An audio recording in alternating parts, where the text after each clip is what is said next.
Hello mga katropa, paano nga ba makakonek sa Wi-Fi gamit ang Bluetooth? So sa video na ito mga katropa ay meron akong i-share sa inyo kung paano makakonek sa Wi-Fi gamit ang Bluetooth. So ang ibig kong sabihin mga katropa, kung dalawa ang cellphone mo, pagkatapos nakakonek ang isang cellphone mo sa kapitbahay mo, kapitbahay na Wi-Fi. Tapos ang isang cellphone mo ay hindi nakakonek. So hindi binigay ang password at hindi mo alam ang password. So nakakonek ang isang cellphone mo at ang isang cellphone ay hindi nakakonek sa Wi-Fi. Or paano mo ito i-share sa mga kasamahan mo sa bahay ang Wi-Fi connection mo na nakakonek sa kapitbahay mo. So unang-una mga katropa, kung makikita nyo nakakonek tayo sa Wi-Fi. Sa taas makikita nyo mga katropa nakakonek tayo sa Wi-Fi. So open nyo lang ang settings na inyong mga cellphone para ma-share ang Wi-Fi connection mo sa mga kasamahan mo sa bahay. So makikita mo dito mga katropa ang other networks and connections. Okay, so i-click mo lang. Or kung wala kang makikita dito, hanapin mo lang dito sa search or i-search mo lang. Okay, other network and connection. So makikita mo dito mga katropa itong personal hotspot. So i-click mo lang.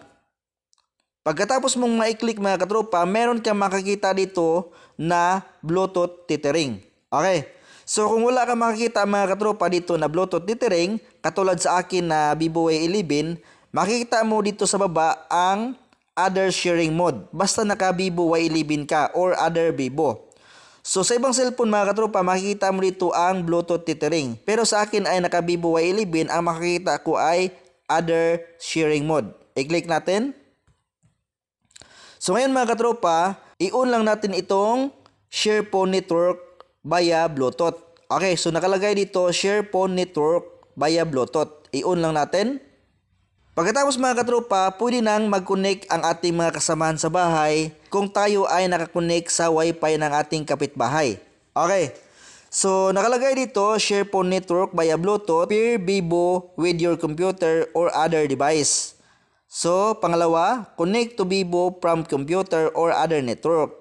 Or connect to device from computer or other device. So ibig sabihin, pwede tayo mag-share ng internet connection sa ating mga kasamahan sa bahay kung tayo ay nakakonect sa Wi-Fi ng ating kapitbahay at hindi ibinigay ang password. So malaking tulong to mga katropa kung tayo ay nasa ibang bansa, mga OFW, ang mga amo natin ay hindi binigay ang password sa Wi-Fi. Pero nakakonect tayo sa kanilang Wi-Fi at may isang cellphone tayo na gusto nating i-connect sa Wi-Fi. So kibali dalawa ang cellphone natin at ang isa ay nakakonect sa Wi-Fi at ang isa ay hindi kasi hindi binigay ang password. So paano natin i-share ang internet connection sa ating isang cellphone na nakakonect sa Wi-Fi sa isang cellphone natin na hindi nakakonect sa Wi-Fi? So via Bluetooth mga katropa, pwede tayong mag-internet, pwede tayong makakonect sa ating isang cellphone na nakakonect sa Wi-Fi. So sa ibang cellphone mga katropa ay hindi makita ang ganitong settings or walang ganitong mga features na settings. So hanapin nyo lang ang Bluetooth tethering dito. Okay, so i-on nyo lang.